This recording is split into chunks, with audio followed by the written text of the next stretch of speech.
السلام علیکم ورحمۃ اللہ وبرکاتہ۔ خیر مقدم ہے آپ کا فدا نامے میں۔ دوستو، کہا جاتا ہے کہ ایک زمانے میں ایک بزرگ ہوا کرتے تھے جنہیں دنیا رسول نما کے نام سے جانتی اور پہچانتی تھی۔ جو بھی ان کی بارگاہ میں صدق دل سے رسول کائنات صلی اللہ علیہ وآلہ وسلم کی زیارت کے غرض سے حاضر ہوتا، آپ اسے رسول کائنات صلی اللہ تعالی علیہ وآلہ وسلم کی زیارت کروا دیتے تھے۔ ایک مرتبہ ایسے ہوتا ہے کہ آپ کی بیگم صاحبہ آپ سے عرض کرتی ہیں، سنا ہے کہ آپ بڑے معروف بزرگ ہیں، عظیم شخصیت ہیں، آپ جو آتا ہے اس کو زیارت رسول صلی اللہ علیہ وآلہ وسلم سے مشرف فرماتے ہیں۔ میری بھی خواہش ہے کہ میں بھی رسول کائنات صلی اللہ تعالی علیہ وآلہ وسلم کی زیارت کروں۔ تو بزرگ نے کہا، ٹھیک ہے، سامان تیار کر لو، تیاری کر لو، رسول کی زیارت کرنا ہے نا، دلہن کی طرح سج سنور کر تیار ہو جاؤ۔ ہوتا یوں ہے کہ وہ عورت دلہن کی طرح تیار ہو جاتی ہے، اور جب شوہر گھر واپس آتا ہے تو دیکھتے ہیں کہ وہ عورت تیار ہو چکی ہے، ان کی بیگم صاحبہ دلہن کی طرح بن سنور کر تیار ہو چکی ہیں۔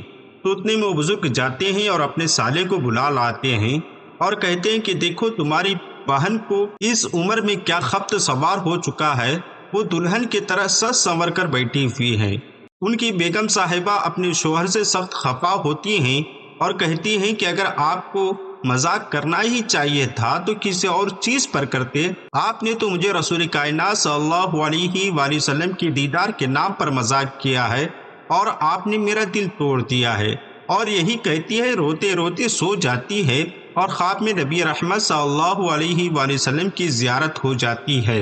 صبح اٹھنے کے بعد اپنے شوہر سے کہتی ہیں کہ حضور، آپ نے تو رات میں میرا دل توڑ دیا تھا، کوئی بات نہیں، میں نے خواب میں رسول کائنات صلی اللہ تعالی علیہ وآلہ وسلم کی زیارت کا شرف حاصل کر لیا ہے۔ شوہر کہتے ہیں کہ اس زیارت ہی کے لیے تو تمام چیزوں کا اہتمام کیا گیا تھا، تمہارا دل عشق مصطفیٰ صلی اللہ علیہ وآلہ وسلم میں ٹوٹا نہیں تھا، اس لیے توڑنے کا اہتمام کیا گیا تھا۔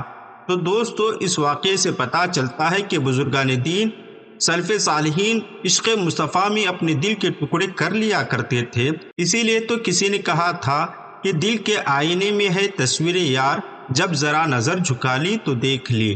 دوستو، آج کی سیڑھی میں ہم قطب زماں امیر الدمیر شمس الدین ابدال المامور بالتکمل علی الناس حضرت سید شاہ مولانا محمد وارث رسول نما قادری بنارسی علیہ رحمت رضوان کا ذکر خیر کر رہے ہیں۔ حضرت رسول نما علیہ رحمت رضوان کو عشق رسول کی دولت بچپن ہی سے ملی ہوئی تھی، اس لیے آپ پر رسول کائنات صلی اللہ علیہ وآلہ وسلم کی خاص نگاہ التفات بھی تھی۔ باحالت بیداری آپ کو رسول کائنات صلی اللہ علیہ وآلہ وسلم کی زیارت ہوئی تھی۔ زیارت رسول صلی اللہ علیہ وآلہ وسلم کی تمنا کرنے والوں کو بھی آپ مخصوص اوراد وظائف کے ذریعے زیارت رسول صلی اللہ علیہ وسلم سے مشرف کراتے تھے، اسی لیے آپ کا لقب رسول نما ہے۔ آپ کی دائیں ہاتھ کی ہتھیلی پر سبز رگوں سے قدرتی طور پر اسم پاک محمد صلی اللہ علیہ وسلم لکھا ہوا تھا اور صاف پڑھا جاتا تھا۔ آپ کی خصوصی یہ بھی تھی کہ جسم مبارک سے مشک کی خوشبو آیا کرتی تھی۔ آپ کا اسم گرامی محمد وارث اور آپ کے والد گرامی کا نام قاضی سید عنایت اللہ اور دادا کا نام سید حبیب اللہ تھا، اور آپ کا لقب رسول نما تھا۔ آپ کی ولادت باسعادت آپ کے آبائی وطن قصبہ نونہرا غازی پور میں 1087 ہجری میں حضرت اورنگزیب علیہ رحمت رضوان کے زمانے میں ہوئی۔ آپ نے علوم دینیا کی تحصیل و تکمیل بنارس میں متبحر عالم دین حضرت ملا محمد علی علیہ رحمت رضوان سے مکمل کی۔ ملا محمد علی ملا محمد ابراہیم علیہ رحمت رضوان کے شاگرد تھے۔ آپ کم سنی ہی میں فارغ التحصیل ہو گئے تھے۔ آپ کے فضل و کمال کا شہرہ بنارس سے لے کر دیگر بلاد ہند میں پھیل چکا تھا۔ بنارس میں آپ کی ایک مرکزی درسگاہ تھی اور آپ اس کے صدر نشین تھے۔ آپ کثرت درس و تدریس اور علوم اسلامی کی اشاعت میں مصروف رہا کرتے تھے، اور اسی وجہ سے آپ لفظ مولانا سے اتنا مشہور ہوئے کہ لفظ آپ کے نام کا جزو بن گیا۔ آپ کا علمی فیضان دور دور تک پہنچا۔ تاج العارفین مخدوم سید شاہ مجیب اللہ قادری پھلواری علیہ رحمت رضوان آپ کے ممتاز تلامذہ اور خلفاء میں سے تھے۔ حضرت رسول نما علیہ رحمت رضوان کو بیعت اور اجازت اور خرقہ خلافت اپنے جد محترم حضرت سید شاہ رفیع الدین قادری قدس سرہ سے حاصل تھا۔